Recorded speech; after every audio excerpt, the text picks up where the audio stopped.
Hey entrepreneurs, it's Gary Wilson here, and today I want to talk about business models, and not just any old business model, but more specifically what type of business model you should be looking at.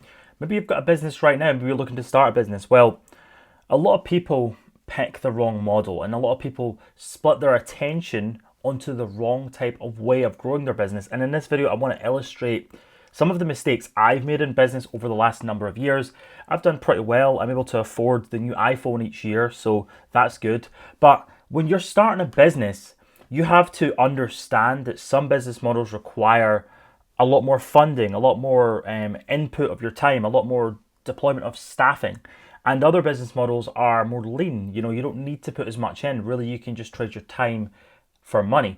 And what I want to talk about in this video is a strategy that you can use that I've used for years to analyze my own business situation based on my goals, so that I'm actually creating the right business and building my business in the right way, so that I'm setting it up for long-term and stacked success. Because I want to add, I've created a lot of the wrong businesses at the wrong time.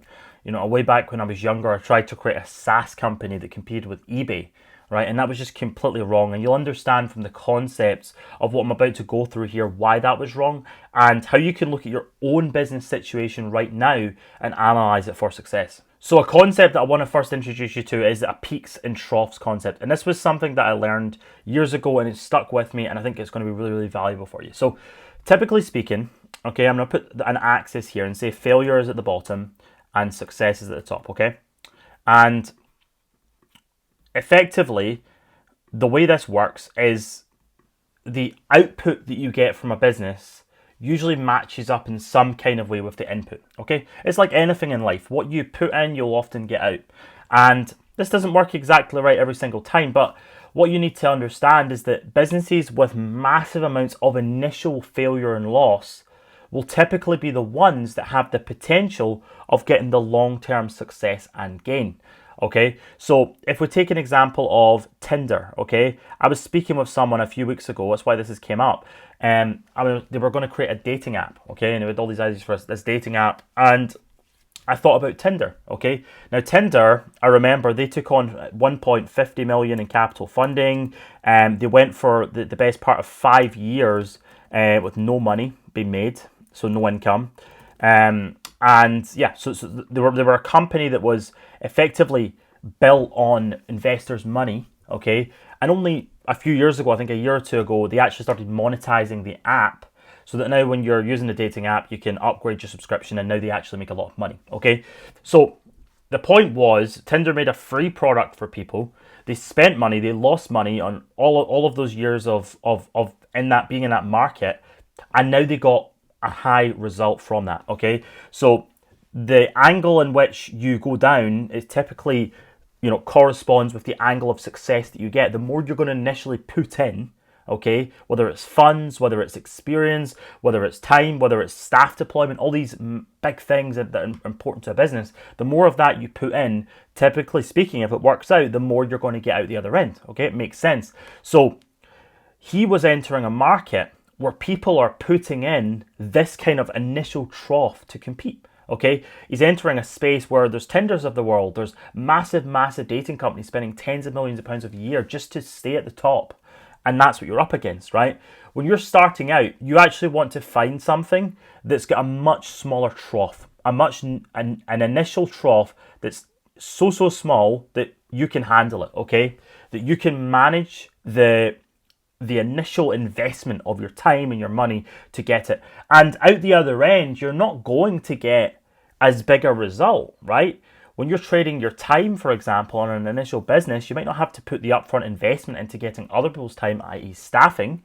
But when you're putting your time into the business, there's an upside cap on what you can earn on your time, but the initial investment's lower. So you've got to look at your situation and build a business that's right for your situation. And the reason why this is so important is because if you get this wrong, you're going to build the wrong type of business. You're going to compete in the wrong type of space. You want to be looking at competition and other people in your marketplace to see what kind of troughs they've went through to get the success that they have, so that you can come in and say, well, can I actually compete with that right now? Because when you start out, you don't actually have a lot of value to bring to the market. All you can really do is learn a skill and trade it for your time.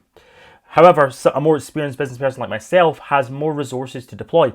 I have experience in managing staff, I have funds to deploy, I have marketing experience, I have business experience, I've built successful companies. So all of that stuff allows me to come into a business model that's going to maybe have a higher upside, but more of a downside at the start. And I can stomach that because of my experience and my ability to invest that you might not have. So the best way to understand this is when you're starting out, again, you're only trading your time for a skill, right? And this is all that you need to do to be successful when you start out, okay? It's these two things. When I initially started out, I learned a skill called SEO. I became really good at it, and I learned it for probably 2 or 3 years before I made any money.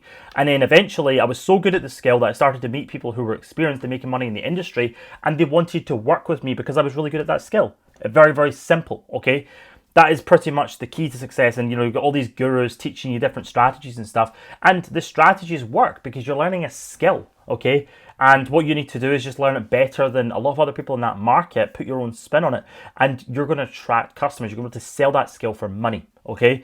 But an experienced entrepreneur is not just looking at time and skill. They're looking at skill, they're looking at deploying funds, they're looking at managing people, they're looking at raising capital, maybe, right? There's all these different things, okay, that you get experience in when you start here. For time, for skill, you're going to learn lots of skills, and the more skills and the more money and all these things that you accumulate, that value allows you to enter a more difficult business model, okay? Now, what I really want to impress upon you in this video is that you need to look at your current business and look at what other people are doing in that market and see if you're actually running the right business or you're approaching your business in the right way. And very often, some of the best models can be ones where you initially use your time and you use your time to make a skill and sell that skill, but then you could develop that perhaps into something that you could systemize, get staffing for, and build up long term. That's a very smart way to go. But there's many business models, like for example, consulting. If you're giving people one-on-one time, there's only a limit on what you'll be able to earn. You might be able to earn 100 grand, a couple hundred grand a year doing consulting, but you're not going to be able to build that business into, millions and millions of pounds a year because you're trading your time for money. But short-term consulting is a fantastic business model because you can literally come in. You don't need to invest a lot of money into your marketing. You can just trade your own self and your own knowledge and your time to go and get clients and help them out with whatever problem it is that you're consulting about. So you've got to look at the business model. You've got to understand what you're going in for and what you're going to get out, and think about the peaks and troughs method every single time, and it'll work out dramatically for you. Hey, I hope you enjoyed this video. I hope that you liked it. If you did, please leave a like and a comment down below, and please let me know what you think. Let me know if you have any other video ideas for this week. I'm going to be shooting some more videos, so catch you soon. Peace.